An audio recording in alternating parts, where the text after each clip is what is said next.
It's strange identity. You think you're born with it, but then you also have to be a bit more active in trying to understand and discover and question and challenge, because you don't blindly accept everything, right?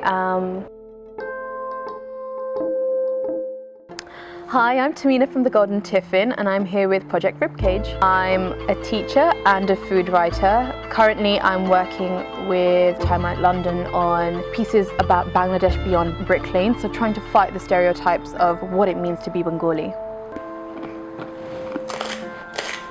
There's this notion that South Asian food is all the same, that it's all one homogeneous cuisine, just like we are all one homogeneous identity. And I wanted to challenge that through food, because food is part of culture, and to differentiate between those different cultures, you need to understand that different flavors, different tastes come from certain regions. It started off not on a blog, but on Twitter. I used to just share pictures from my phone, and people used to ask for recipes, and I never thought that people would be so interested in what Bengali food was like, because I hardly know what it's like. I don't hear much about it. So I decided to create a blog. I wanted to focus on something that I feel like has been my biggest learning journey, which is finding out about myself through food.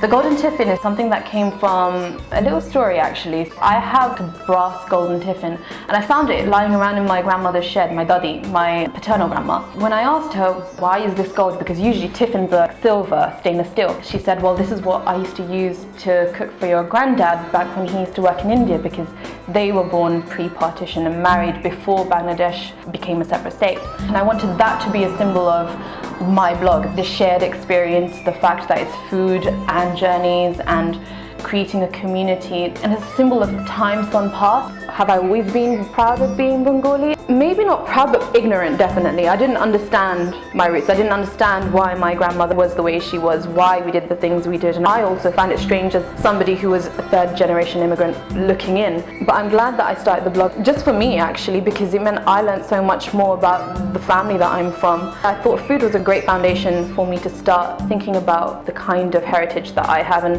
why I should be more proud and appreciative of it.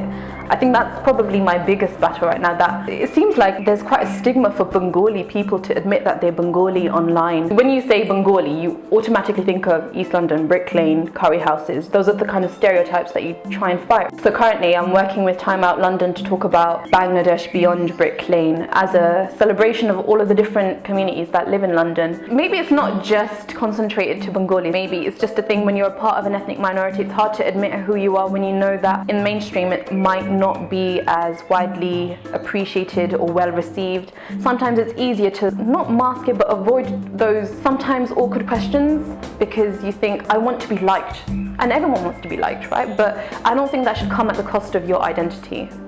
I've been a teacher for about 3 years now.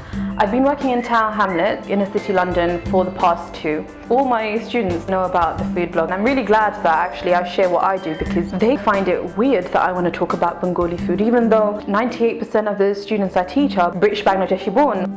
Oh, I think a lot of it's to do with understanding that you being different is not a bad thing. I've gradually embraced who I am, even if it is just a boring old English teacher who loves listening to old school Bollywood music. That's me, that's who I am. And I think limiting yourself and thinking twice about the things you say, that's the product of the fear-mongering society that we live in, that our voice has to be silenced. I think that one of the ways that we can challenge that is by showing, no, we have a voice, we have an opinion, we have political views that need to come across. We shouldn't try and taint that, we shouldn't hide that. I definitely was somebody who was a lot more quiet about the kinds of things I thought about in terms of identity, culture, how much I should share of myself.